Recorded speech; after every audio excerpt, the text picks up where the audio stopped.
Hello, how are you all? This is Aarti Marpani from Tomkins. So welcome again with one more chapter about career. So after 10th ही बहुत सारे बच्चों का clear होता है कि मुझे नीट क्लियर करना है, मुझे JEE क्लियर करना है, या पर्टिकुलर एक स्पेसिफिक इंस्टीट्यूट, स्पेसिफिक यूनिवर्सिटी उनके माइंड में होता है जिनका एंट्रेंस उनको लगता है उनको क्लियर करना है if you are planning to study in India. But अगर आपका मन है, आपका करियर एस्पिरेशन है कि आपको बाहर जाके स्टडी करना है, आपको US, कनाडा या अदर फॉरेन कंट्रीज में जाके आपको अंडर ग्रेजुएट करना है, सो उसके लिए भी you have to think beforehand. Like ऐसा नहीं है कि 12th होने के बाद हम सोचेंगे या जैसे लाइक एट द एंड हम सोचेंगे. नो, जैसे हम JEE नीट का हम 11th में जैसे आते हैं हम प्रिपरेशन स्टार्ट कर देते हैं. The same thing you have to think. जैसे ही आप 11th में एडमिशन लेते हो आपको सोचना है कि अगर मुझे फॉरेन में जाना है तो मुझे क्या करना है. सो आज हम बात करेंगे one of the most common entrance exam जो कि US, कनाडा और अदर कंट्रीज के लिए होती है, मोस्टली US, कनाडा के लिए होती है.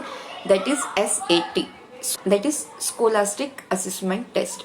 लेट्स हैव अ लुक कि इन डिटेल ये क्या है. So let's have a look at SAT की इसका कंप्लीट इन्फॉर्मेशन हम देखेंगे सो दैट अगर आप टेस्ट के लिए प्लान कर रहे हो तो आपको सारा इन्फॉर्मेशन यहीं पे मिल जाए. So where is first SAT, इसका फुल फॉर्म है स्कोलास्टिक असेसमेंट टेस्ट.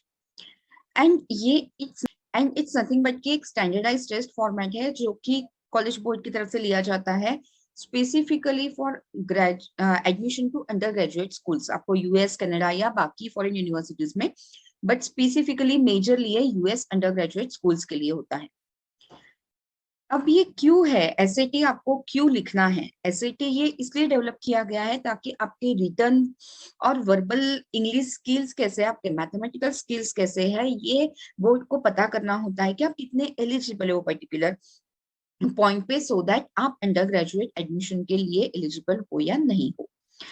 अब इसका फॉर्मेट क्या है? तो SAT ये एक पेंसिल पेपर बेस्ड टेस्ट है कि जिसमें आपको कंप्यूटर, कोई कंप्यूटर या ऑनलाइन नहीं है, आपको पेंसिल पेपर दिया जाएगा, उसमें आपको टेस्ट सॉल्व करना है. हाँ, 2023-24 से ये प्लान कर रहे हैं कि मे बी SAT भी डिजिटल हो जाए. अब ये आप कितनी बार ले सकते हैं, ये कौन से टाइम में होता है? जो SAT जो है ये कंडक्ट होता है 5 times a year, March, May, August, October and December में. और ये आप, इसका कोई ऐसा नहीं है कि आप एक ही बार ले सकते हो, आप नंबर ऑफ टाइम्स इसको अटेम्प्ट कर सकते हो. आपको लग रहा है कि आपका स्कोर सही नहीं आया है तो आप इसको रीअटेम्प्ट कर सकते हो. बट 4-5 बार से ज्यादा जब आप अटेम्प्ट करते हो तो आपका यूनिवर्सिटी एक उनके पास भी डेटा होता है, वो चेक करते हैं कि आपने कितनी बार अटेम्प्ट में इसको अच्छा स्कोर आपको मिला है. सो मेक श्योर कि 2-3 अटेम्प्ट में आप इसको अच्छे से क्लियर कर लो. और इसका एज क्राइटेरिया ऐसा कुछ नहीं है. 17 to 20 ईयर्स में बच्चे इसको देते हैं. 20 ईयर्स इसलिए कि आप अंडर ग्रेजुएट एडमिशन चाहिए तो 20 ईयर्स के पहले आप इसको खत्म कर लो तो that is well and good. And आपका 10th हो जाता है, उसके बाद आप इसको लिख सकते हैं. अब इसके रजिस्ट्रेशन कैसे होते हैं कि अब आपको लग रहा है आपको सेट तो देना है बट आपको फॉर्म कैसे फिलअप करना है, कहाँ जाना है, क्या करना है. सो उसके दोनों ही मेथड है कि ऑनलाइन ऑफलाइन दे सकते हो आप, but online is the best way. So आपको करना क्या है, इनके कॉलेज वेबसाइट पे जाके आपको विजिट करना है. देन आपको अपना अकाउंट सिंपल सा बनाना है, जैसे आप बाकी वेबसाइट पे बनाते हो वैसे आपको अपना लॉगिन आईडी नाम सब कुछ डाल के आपको अकाउंट बनाना है. जो भी सारे रिक्वायर्ड डिटेल्स है वो डाल दीजिए. उसके बाद आपको एक लिस्ट आएगा कि आपको कौन सा नियरेस्ट टेस्ट सेंटर चाहिए, क्योंकि ये पेपर बेस्ड एग्जाम है तो आपको कोई सेंटर पे जाना होगा. सो आपके आसपास जो भी सेंटर है वो आप इसमें चूज कर सकते हो. उसके बाद आपको अपना फोटोग्राफ अपलोड करना है, एप्लीकेशन फीस पे करना है एंड यू आर सेट. अब फीस कैसा है, इसके 2 फॉर्म होते हैं. एक में आपको ऐसे लिखना होता है, एक जो दूसरा जिसमें आप विदाउट ऐसे कर सकते हो. तो ऐसे के साथ जो है वो $117 है और विदाउट ऐसे आपका 104 है. और आपको लग रहा है कि आपने मान लो मई का डेट ले लिया है, बट डेट लेने के बाद आपको कहीं फील हो रहा है कि नहीं मेरा प्रिपरेशन नहीं हो पा रहा है या कहीं कोई प्रॉब्लम हो गया, आपको रीशेड्यूल करना है उसको, तो आप रीशेड्यूल कर सकते हो, बट यू हैव टू पे द फीस ऑफ $30. अब इसका सिलेबस क्या है? तो इसके सिलेबस में मेनली होता है आपको इंग्लिश एंड मैथ्स. इंग्लिश में होता है आपको written, critical thinking and then mainly writing and reading section, जिसमें राइटिंग में आपको होता है कि 3 सेक्शन होते हैं, आपको ऐसे जो कि ऑप्शनल है 25 minutes, then multiple choice question होते हैं 25 मिनट्स एंड 10 मिनट्स के।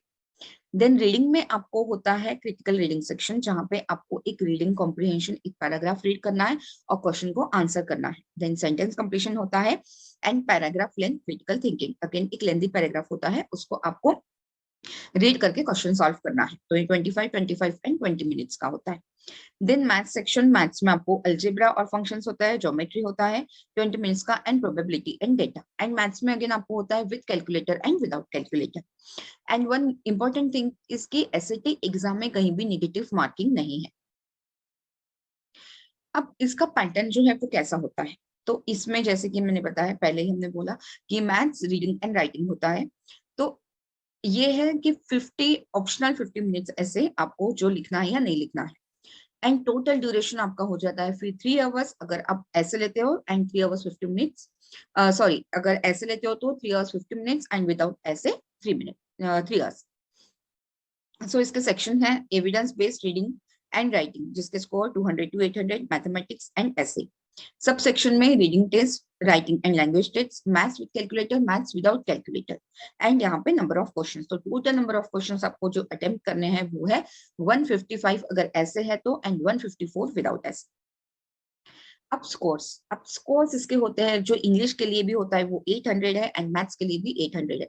तो टोटल स्कोर्स हो गए आपके 1600।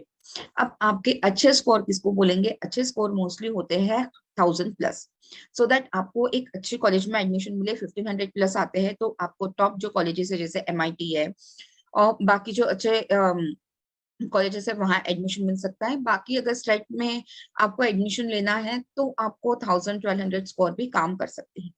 अब इसका कोई कट ऑफ होता है क्या, कि जैसे हमारे बोर्ड एग्जाम होते हैं वैसा इसका कोई कट ऑफ नहीं होता है।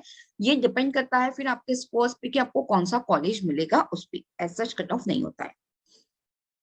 आपको स्कोर्स कल कब अवेलेबल होते हैं, जैसे ही आपने एग्जाम दे दिया उसके 3 हफ्ते में आपको स्कोर्स अवेलेबल हो जाते हैं, एंड आपके स्कोर्स वैलिड होते हैं फॉर 5 years। अब आपने टेक्स्ट तो दे दिया, आपके स्कोर्स भी आ गए, अब आपको कॉलेज में एप्लीकेशन करना है तो उसका क्या फॉर्मेट है, क्या मेथड है। तो इसके 2 तरीके हैं। एक तो आप अपने कॉलेजेस अप टू 9, आपके कुछ 4-5 कॉलेजेस जो है वो आप पहले ही सिलेक्ट कर सकते हो, कि जैसे आप जब रजिस्ट्रेशन करते हो तो उसमें लिस्ट आता है कि डायरेक्टली वहीं से आप अपने स्कोर्स भेज सकते हो। और अगर आपके स्कोर्स, आपके रिजल्ट डिक्लेयर होने के बाद अगर आपको आपके स्कोर्स भेजने हैं तो उसके बाद आप $12 पे करके आप अपने डिजायर्ड यूनिवर्सिटी को अपने स्कोर्स भेज सकते हैं। अब मेन चीज आती है कि एसएटी प्रिपरेशंस कैसे करें।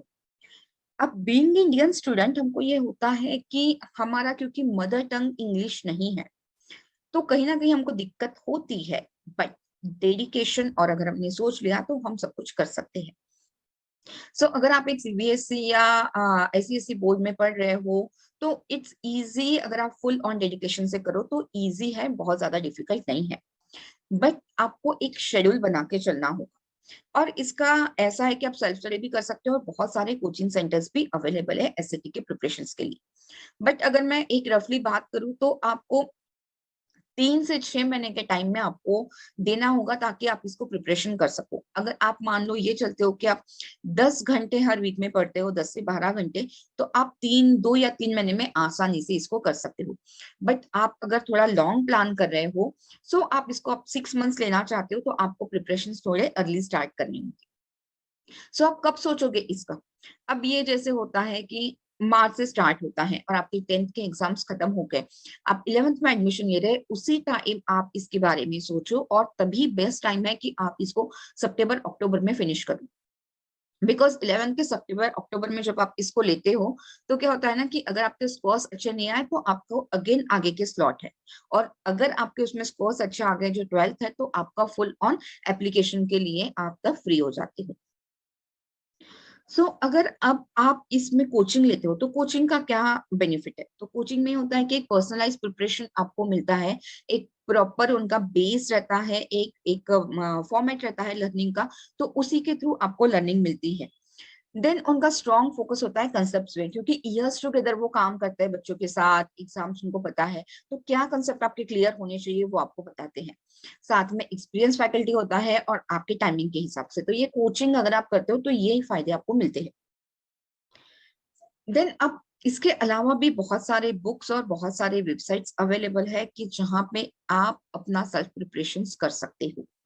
सो ये कुछ लिस्ट आउट है यहाँ पे बुक्स और वेबसाइट के, तो जहाँ पे आप जाके ये बुक्स परचेस कर सकते हो। Barron is one of the famous और इजीएस्ट बुक है।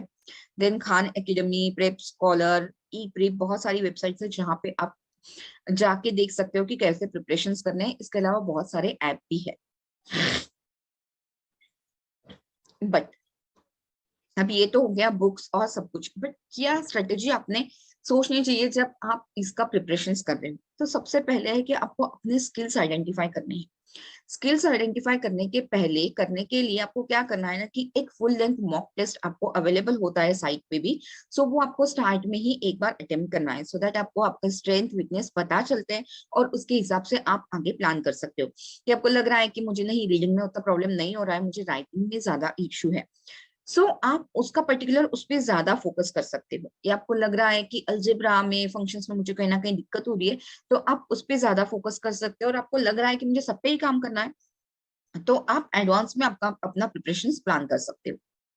देन फुल प्रैक्टिस टेस्ट हमेशा आपको लेना है कि जब भी आप प्रिपरेशन पे कर रहे हो तब भी आपको फुल प्रैक्टिस टेस्ट लेना है, और जब आपका एंड हो जाए तब भी। आपको एक रियल से पता चल जाए कि आप एग्जैक्टली कैसे आप जा रहे हो with in that particular time, कैसे आप वो प्रेशर में कितना प्रेशराइज फील कर रहे हो, या इजी गोइंग में आपका सॉल्व हो रहा है, और कैसे आपको स्कोर्स आ रहे हैं। देन एक बहुत इंपॉर्टेंट चीज है कि familiarise yourself with question pattern.